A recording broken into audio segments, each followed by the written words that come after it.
Assalamualaikum warahmatullahi wabarakatuh. Bismillahirrahmanirrahim. Tabarakalladzi nazzalal furqana ala 'abdihi liyakuna lil 'alamina nadhira. Allahumma shalli wa sallim ala sayyidina Maulana Muhammad wa ala alihi wa sahbihi asma'in. Nama ba'du. Semua pengurus PBNU yang saya hormati, semua habaib, semua ulama yang saya hormati, wabil khusus Kiai Haji Abdul Manan, Ketua Lembaga Dakwah PBNU, yang meskipun mondoknya hanya 3 bulan ini sebetulnya problem, sehingga saya kesini ini sebetulnya tidak pernah merasa ibadah.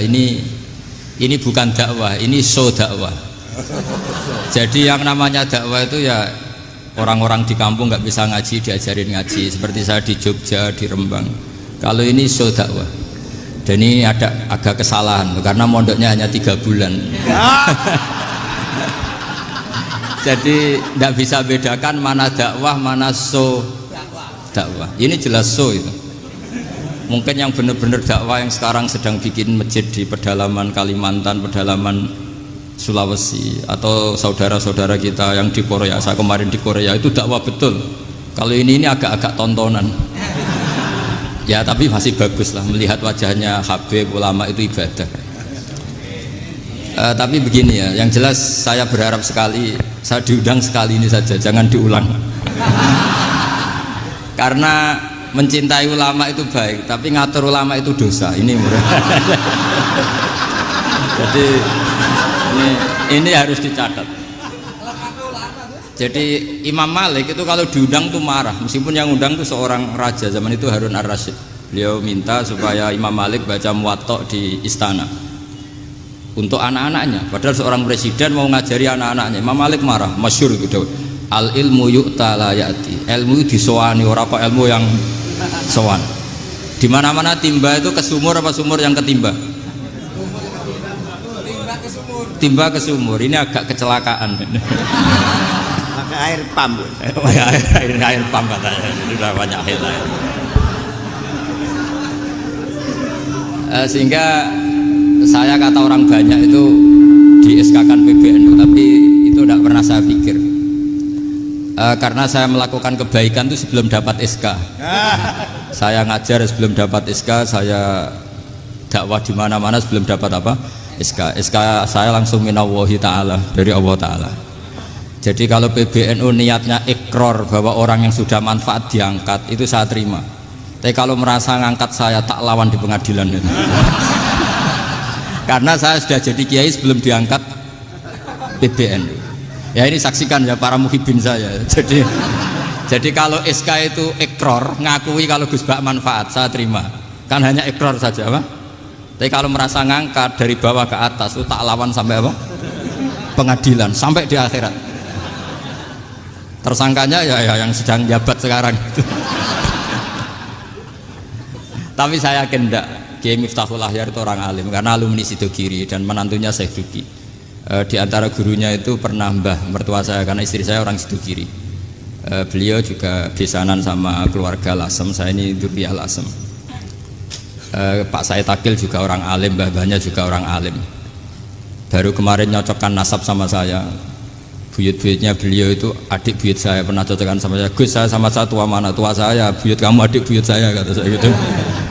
Tapi saya tetap hormat sama beliau karena ya pernah sepuh umurnya setidaknya. Jadi saya ulang lagi, ngaji seperti ini itu sebetulnya lebih ke show, pertunjukan. Supaya pertunjukan ini tidak dosa, saya isi ngaji betulan. Tapi jangan diulang. Karena biasa ngaji rutin. Saya di Jogja tafsir Jalalain sudah juz 23. Pernah khatam hikam. Sekarang Nashihul Ibad separuh. Saya ngaji di Sidogiri Itkon, di Sarang Balaghatul Quran, di Hajen Lubul Usul, tapi sarahnya yang Thariqatul Usul, sarahnya Mbah Sahal Mahfud. Jadi baru di sini ngaji bersaing sama orang yang mondok berapa? 3 bulan. Ini masalah. Masalah. Nggak boleh mondok itu harus buat tulis zaman. Tapi ya tidak apa-apa, mungkin laduni ya. Jadi kalau mondok cepet itu kemungkinannya apa? Laduni. Begini, tapi saya tertarik apa yang dikatakan Kiai Haji Abdul Manan tadi menyangkut kalimat tauhid. Saya ngaji di mana-mana bilang, kalau ngaji itu yang tahqiq itu detail. Detail itu bahasa Arabnya tahqiq. Jadi kita misalnya berpikir secara jernih, orang yang kafir 70 tahun itu pasti menjadi muslim karena melafadzkan la ilaha illallah. Dan itu bi ijma'il ulama. Semua ulama mengatakan demikian. Saya ulang lagi, itu bi ijma'il ulama. Karena mansus di Quran ada ayat kulil ladina kafaru iyantahu yughfar lahum ma qad salaf. Kalau orang yang kafir 70 tahun bisa dihilangkan kekafirannya hanya dengan kalimat la ilaha illallah Muhammadur Rasulullah. Berarti kalimat ini statusnya apa? Penghilang kekafiran, apa? Penghilang kekafiran. Lalu ada kelompok yang mengatakan gara-gara kalimat la ilaha illallah dan pegang patok nisan itu orang menjadi kafir. Ini kan jadi paradok.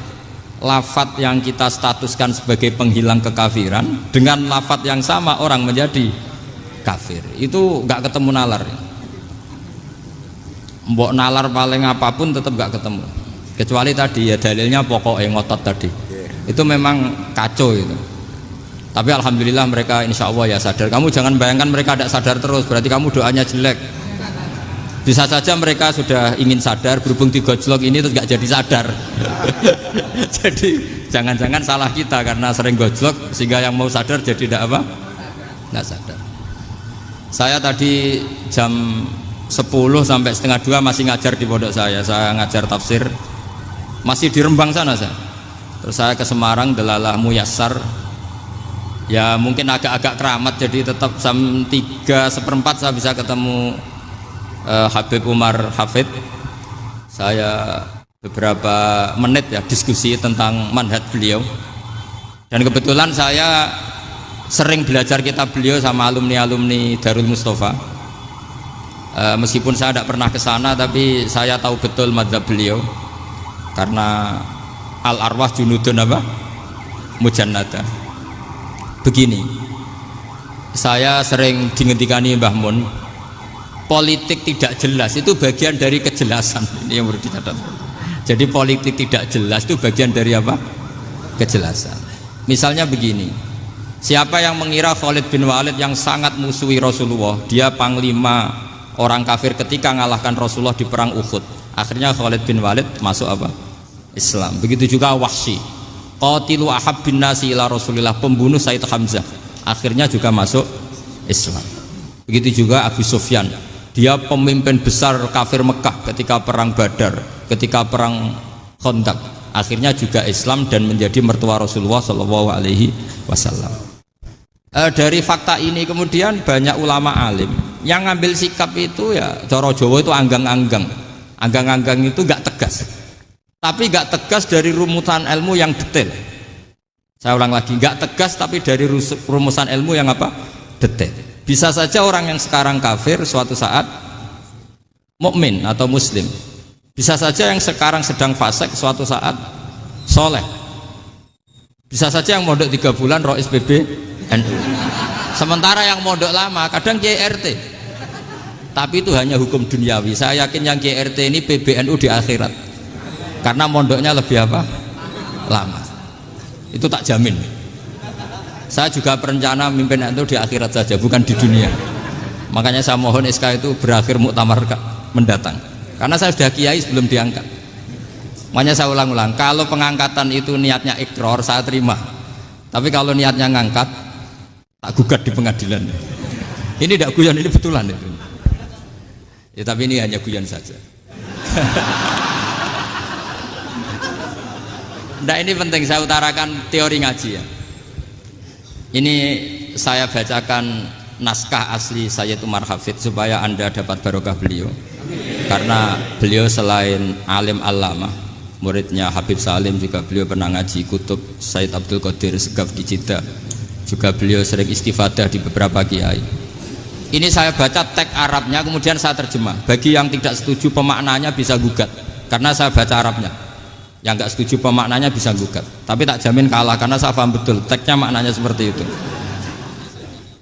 Logikanya tadi ya, ketika Rasulullah ngambil sikap tegas kepada Qatilu Hamzah yaitu Wahsy, dan ketika Rasulullah ngambil sikap tegas pada orang-orang yang mengalahkan beliau di perang Uhud, kaifa yuflihu qaumun fa'alu bi anbiya'ihim hakadha, bagaimana mereka jadi orang benar atau orang yang dapat kebahagiaan kalau mereka perlakuannya seperti Nabi seperti ini, yaitu Nabi sujja wajhu masyhur wa kusirat ruba, yaitu Nabi itu wajahnya terluka, gigi serinya tanggal. Orang-orang seperti ini tuh nggak akan bejo kalau orang Jawa, nggak akan falah. Tapi apa yang terjadi? Allah menurunkan ayat laisa laka minal amri syai'un aw yatuba 'alaihim aw yu'adzibahum. Muhammad itu bukan wilayah kamu ngecap orang, menstigmasi orang itu tidak wilayah kamu. Saya bisa saja mengampuni mereka atau menyiksa saya itu atau menyiksa mereka itu wilayah saya, kata Allah. Saya bisa saja mengampuni mereka atau menyiksa mereka itu wilayah saya. Sehingga akhirnya apa? Rasulullah tidak ngambil sikap yang mungkin orang lain mengatakan itu tidak tegas, tapi itu kearifan. Betul, akhirnya Wahsy malah masuk Islam. Khalid bin Walid panglimanya juga masuk Islam. Dan beberapa orang kafir juga masuk Islam, termasuk mimpinihim, ketuanya yaitu Abu Sufyan. Ini penting saya utarakan. Makanya ini saya baca pembenaran dari konstruksi pikiran tadi. Nah ini supaya khas. Ini khasnya orang mondok 10 tahun ini. Jadi ini tak baca ini. Nah, biar jelas ini nanti tagnya persis ya, tidak saya rubah. Ini di kitabnya Habib Umar Hafid, namanya itu Taujihun Nabi Limardoti Bari. Kalau diterjemah ya mengarahkan orang yang sadar. Nabi itu orang yang sadar ya, sampai ini termasuk orang yang sadar. Limardoti Robbi, menuju mendapat ridho Tuhan atau Allah Subhanahu wa Ta'ala. Saya baca tagnya ini di halaman 179. Ini tidak ada yang saya rubah, tidak saya kurangi. Bismillahirrahmanirrahim. Fala buddha an wattina qulubana ala annana khodamatu ahli hadal qaul wa yattali'u wa min qulubina annana na'taqidu imkaniyata ayyasfa'a fi ahadina yaumal qiyamati man huwal ana kafirun yuslimu faya'lu sya'nu indal haqqi fayakunu sababan li kholasika fil qiyamah yumkinu dzalik.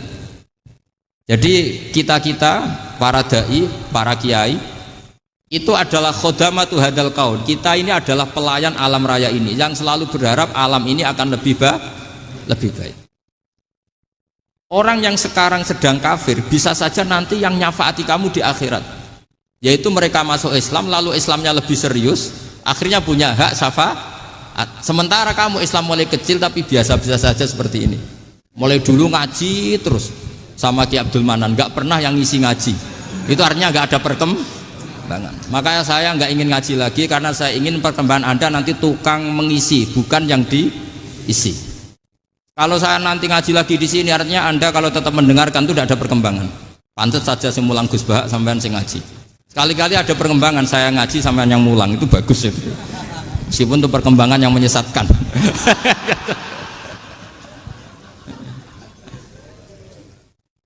Ini penting saya utarakan. Ini dawuhnya Said Umar ya. Orang yang sekarang sedang kafir bisa saja orang ini nanti nyafaati kamu, yaitu beliau orang ini Islam, kemudian Islamnya serius, maka punya hak syafaat. Sementara kamu Islamnya biasa-biasa saja. Itu masyhur kayak Sayyidina Umar. Sayyidina Umar Islam di hari itu langsung makomnya makom yang a'la, sehingga mengalahkan yang sudah Islam lebih lama. Karena Islamnya Umar itu menjadi izzatul Islam betul. Makanya jangan benci orang tegas teman-teman, kadang ya ada baiknya. Abu Bakar itu sudah Islam tapi layinal janib, orangnya santun. Kalau dipisoi orang yang menengahi lah, kira-kira seperti itu. Begitu juga Bilal, Ammar, Suhaib. Singkat cerita, Rasulullah itu sering dibully ya, sering disiksa orang-orang kafir. Rasulullah berharap, wah kalau yang Islam gini terus repot. Melihat Umar ini petarung di pasar Uka, dia dapat uang itu kalau tarung, menangan. Kata Rasulullah, kalau ini yang Islam ya bagus. Beliau berdoa, Allahumma aizal Islam bi Umar. Itu kira-kira 2 hari dari doa beliau, Umar masuk Islam. Itu pertama masuk Islam itu orang-orang kafir diparani. Kalau kamu ganggu Rasulullah Muhammad tak bunuh. Semenjak itu orang kafir yang gentenan sembunyi. Sehingga kata para mereka yang Islam, Islam selalu jaya mut aslama Umar, ketika Umar masuk Islam. Itu dalam satu hari Islam itu Rasulullah sudah ngendikan Umar yang Islam sehari ini imannya kalau ditimbang separuh ahli dunia masih unggul sama Islamnya Umar. Nah bisa saja seperti itu. Jadi saya minta sama teman-teman yang mencintai ilmu, tidak tegas itu bagian dari ketegasan dalam ilmiah. Karena kita ini tidak mengendalikan dunia, tidak mengendalikan hidayat, hanya Allah piyambak yang ngasih apa? Hidayat. Maka sikap kita laisa laka minal amri syai'un aw yatuba alaihim aw yu'adzibahum. Rasulullah yang ahabbul khalqi ilallah saja tidak boleh tegas karena semuanya potensi itu ada. Cuma kita tegas dalam kebenaran saja, tapi nggak perlu tegas dalam mengawal kebenaran. Kenapa demikian? Karena Islam ini agama yang akan dijaga Allah ila yaumil. Yang jaga Islam bukan PBNU, bukan PP Muhammadiyah, bukan kiai. Yang menjaga Islam namun Allah Subhanahu wa ta'ala. Makanya Sayyidina Umar itu kalau disuruh mikir Islam itu nggak mau betul. Masyhur itu dalam tarikh-tarikh. Umar mimpin itu sukses, banyak futuhat. Singkat cerita akhirnya orang tuh kelangenan, wah kalau Umar meninggal kayak apa. Sehingga Abdullah bin Umar setiap jalan-jalan tuh dibully, kalau sekarang dibully. Ya Abdullah bin Umar, bapak kamu itu gimana? Sudah sepuh mau meninggal kok tidak suksesi. Kalau saja ada orang penggembala kemudian meninggalkan kambingnya di hutan, kamu anggap orang yang mudoyik enggak, menyanyiakan kambing itu enggak? Ya iya kata Abdul bin Umar. Apalagi amru hadil umat ini mau ditinggal gelanggang nanti suatu saat Umar meninggal. Mbok yo suksesi supaya jelas. Logika itu diaturkan ke Umar radhiyallahu anhu, ke Sayyidina Umar. Pertama Umar agak tertarik dengan logika itu. Lama-lama beliau marah. Tidak jadi. Saya tetap tidak akan istikhlaf, tidak akan suksesi. Dan saya tidak akan mikir Islam katanya. Islam akan diurus oleh Allah Subhanahu. Terus beliau ngendikan, Islam ini jalan ketika ditinggal Abu Bakar. Bahkan ketika ditinggal ahabbul khalqi ilallah, akramul khalqi indallah, yaitu Rasulullah Muhammad sallallahu alaihi wasallam. Coba Islam dulu dipimpin Abdul Qadir ketua wali, dipimpin Wali Songo, dipimpin orang top-top. Sekarang dipimpin mondok 3 bulan jalan. Karena Islam yang ngatur Allah Subhanahu wa ta'ala. Jadi ini penting. Loh coba ustadz tuh banyak yang nggak bisa ngaji loh. Tapi ya laku ya nggak masalah. Loh saya kemarin di Korea seminggu. Itu TKI jadi khotib, ada yang jadi mufti, ada yang jadi suriah. Itu ada yang di sana jadi suriah, pulang ke kampung angon kambing lagi. Loh itu teman saya kenal. Suriah Korea. Iya suriah Korea tapi. Artinya gini, bahkan masjid semua yang di Korea itu didirikan oleh TKI dan TKW. Mereka digerakkan Allah untuk mikir agama, karena agama ini milik Allah. TKI saja mikir. Makanya ini penting, yo dakwah tapi tauhidnya sing kenceng, jangan dakwah kenceng tauhidnya kendor. Itu bahaya betul. Saya ulang lagi ya, ini dawuh Habib Umar. Jadi kata beliau, fala budda an wattina kulubana, kita harus yakin seyakin-yakinnya bahwa semua kemungkinan itu mungkin. Makanya masyhur dalam tarikh ketika kafir Quraisy mau disiksa oleh para malaikat karena mereka sering menyakiti Nabi, kata Nabi gimana? Jangan. Saya berharap kalau bapaknya tidak mukmin suatu saat anaknya mukmin. Masyhur dalam tarikh. Musuh Nabi besar siapa? Walid bin Mughirah. Punya anak Khalid bin Walid. Abu Lahab punya anak Darrah, itu mukminah yang baik. Abu Jahal punya anak Ikrimah, itu mukmin yang baik. Di Indonesia lebih hebat lagi. Bapaknya iso maca Quran, anaknya hafid. Bapaknya utun ratamat SD, anaknya jadi dekan. Di Indonesia banyak orang nggak siapa-siapa, anaknya jadi presiden, anaknya jadi menteri. Artinya jangan karena bapaknya kafir kamu nganggep anak turunnya pasti selalu kafir. Teori itu sudah salah zaman Rasulullah. Yaitu Walid akhirnya punya anak Khalid, Abu Lahab punya anak Darrah. Terus siapa? Abu Jahal punya anak siapa? Ini penting saya utarakan karena dakwah kalau terlalu semangat nanti kalau menghilangkan tauhid bahaya. Tetap innal huda. Uni Soviet kayak apa? Mengkooptasi negara-negara sekelilingnya sampai jadi Zuni.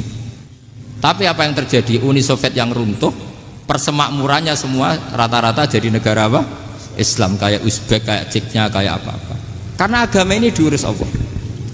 Sehingga kalau tapi kamu ngitmai agama nggak apa-apa. Makanya istilahnya Habib Umar khodamah itu pelayan, nggak apa-apa. Kita ngitmai agama itu nggak apa-apa.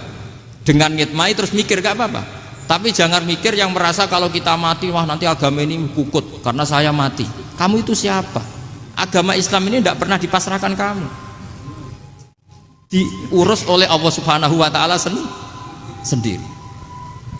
Sehingga ketika Wali Songo meninggal, agama ini tambah kuat sampai sekarang.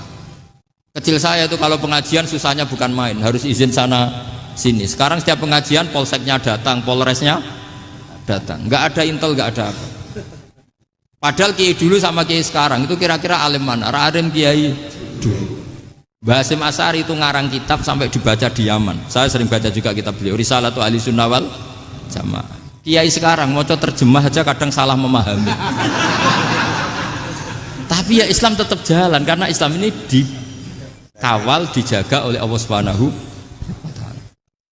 Maka kalau dalam cerita tarikh sirahnya Ibnu Ishaq itu, tauhid itu penting. Beliau cerita begini. Sayyid Abdullah itu namanya Abdullah bin Abdul Muthalib.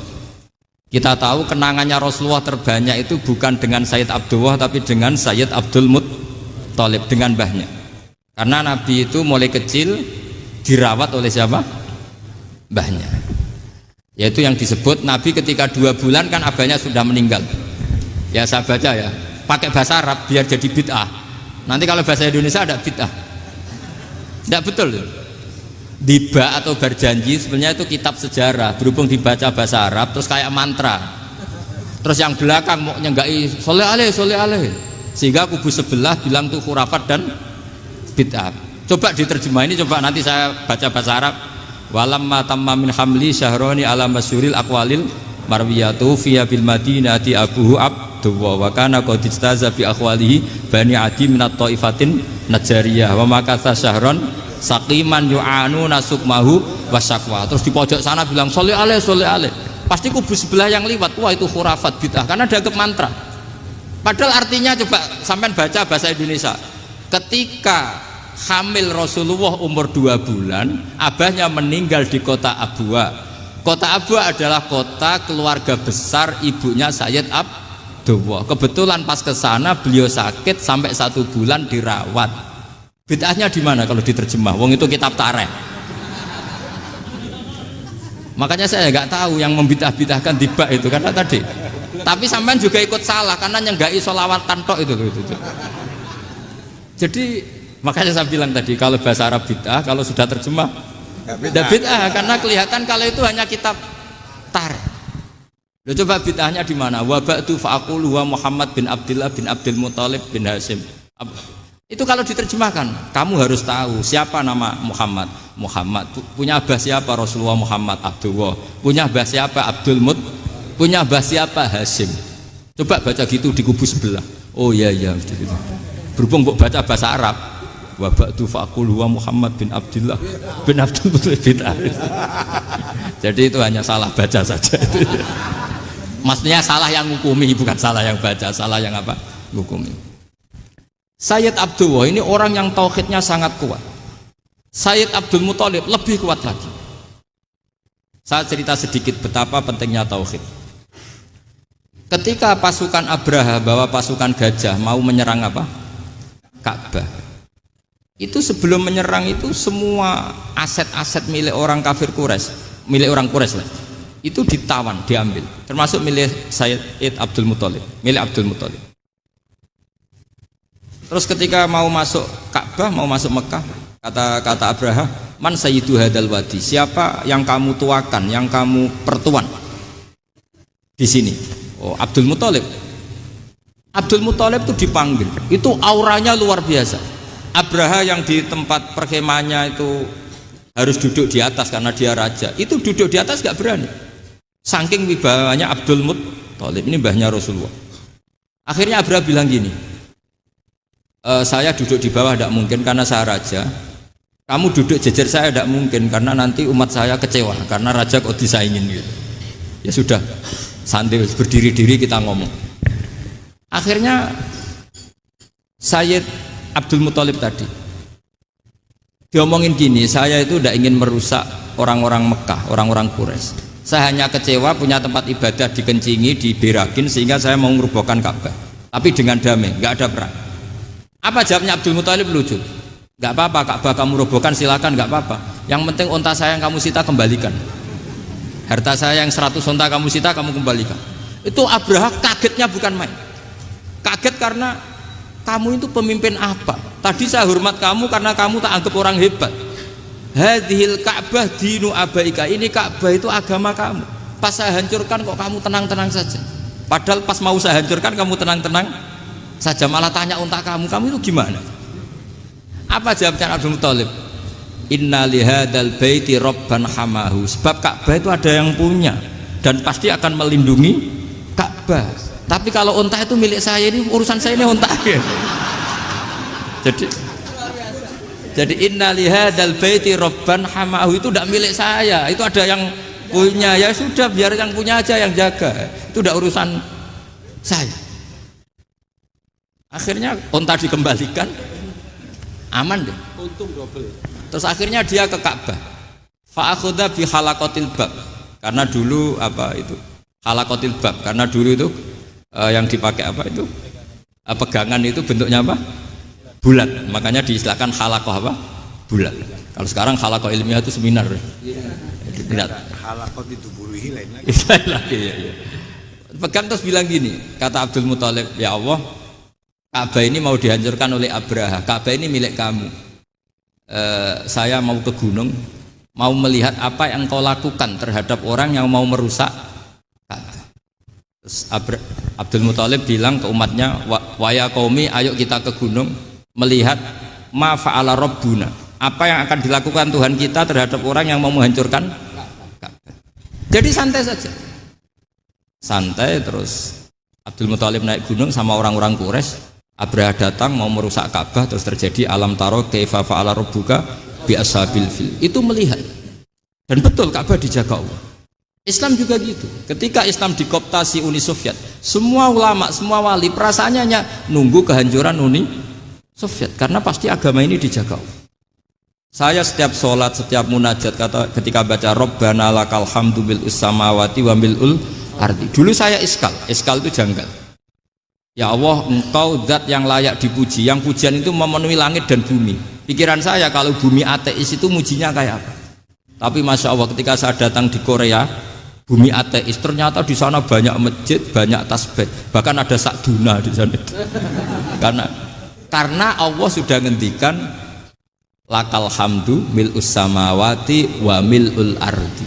Dan sekarang nyata, semua bumi ateis, bumi apa saja, ada tasbihnya, ada tahmidnya.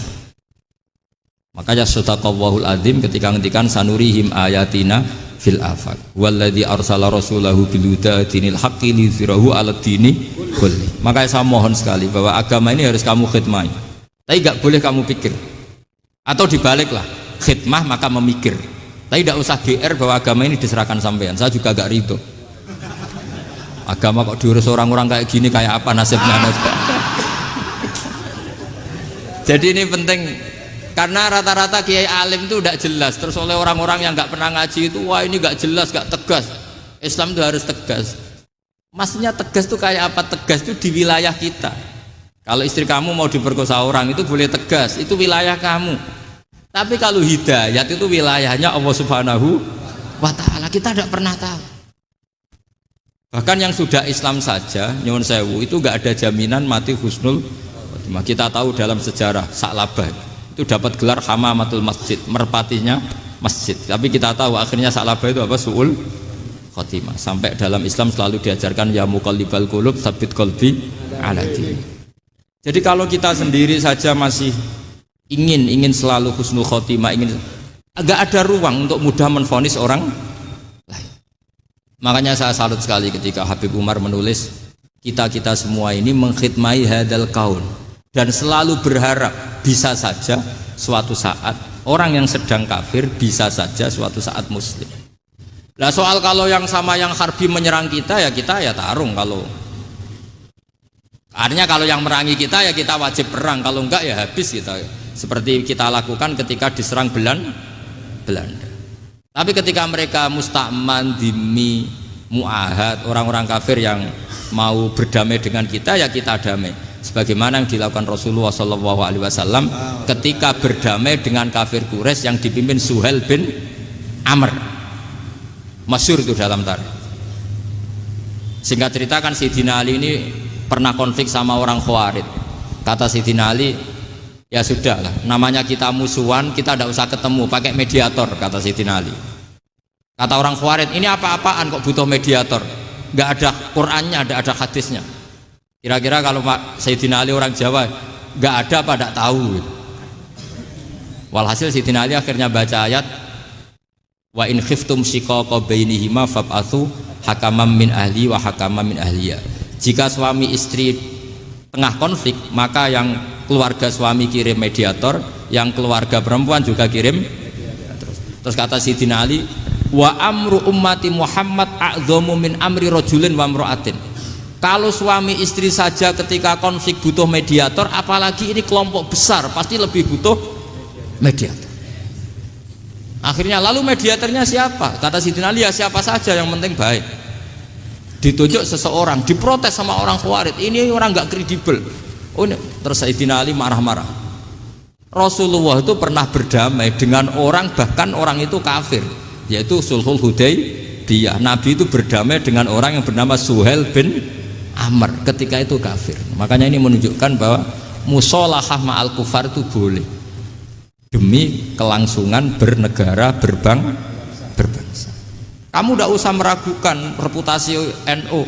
Ketika dulu kafirnya kafir harbi zaman Belanda, ya Mbah Hasim fatwa apa? Jihad. Jadi jangan kira tidak tegas, kita tegas sekali, justru kita yang punya masa lalu tegas. Tapi kepada siapa dan dalam konteks apa? Paham ya? Terus ini penting sekali untuk dijernihkan. Ini saya baca berikutnya nanti, tidak supaya tahqiq saya syukur sekali, saya tadi sekaligus minta ijazah sama Habib Umar, dan memang saya ngaji ini lama sama teman-teman alumni Yaman, cuma belum pernah ketemu mu'alifnya. Tadi saya ketemu minta ijazah itu dan beliau senang sekali, bahkan sempat bikin tulisan di kitab saya ini. Sama tidak perlu baca, karena kalau bisa ya biasa, kalau tidak bisa malu ya sudah, tidak usah baca. Sudah. Terus ini kata beliau, ini masih saya teruskan. Nahnu min hadhil intilaqah naktasibu thabatana wa quwwata yaqinina wa illa fa fil ardi mu'aridun wa muntaqidun wa mukhalifun min akhyarin wa asyrarin sholihin wa fasikin muslimin wa kuffar.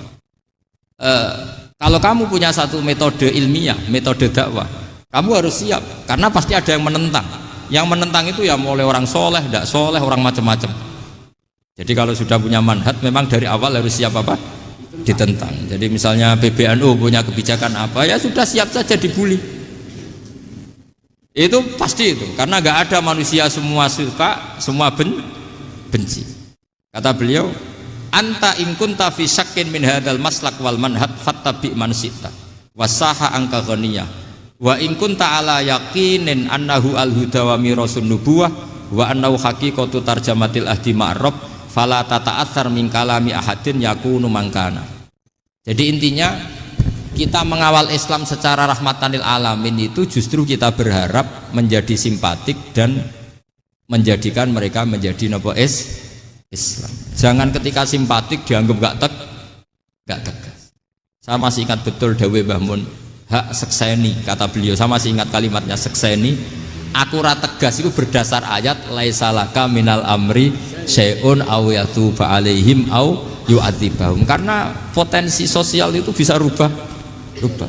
Orang yang sekarang kawan kamu bisa saja suatu saat jadi musuh. Yang sekarang musuh kamu bisa saja suatu saat jadi kawan. Terus kamu ngambil sikap tegas dalam sesuatu yang nggak stabil seperti ini, lalu tegas itu kan nggak pada tempatnya. Makanya yang seperti ini kata Allah pakai asa itu menawa. Asa wahu ayyaj'ala bainakum wa bainal ladzina ataitum minhum mawaddah. Bisa saja orang yang sekarang musuhan dengan kamu suatu saat dijadikan mawaddah. Kamu udah mawaddah itu saling mengasihi.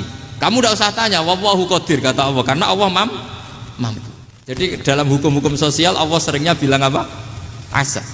Sale wasa antakrahu syai'a wa khairul lakum wasa antuhibbu syai'a wa syarrul lakum. Karena masalah sosial ini semuanya asa, yang pernah tahu siapa? Bisa saja sekarang saya Rois Suriah, nanti SK-nya nggak turun lagi, tapi saya tidak apa-apa. Bisa saja nanti santri 10 tahun dipimpin 3 bulan, nggak apa-apa.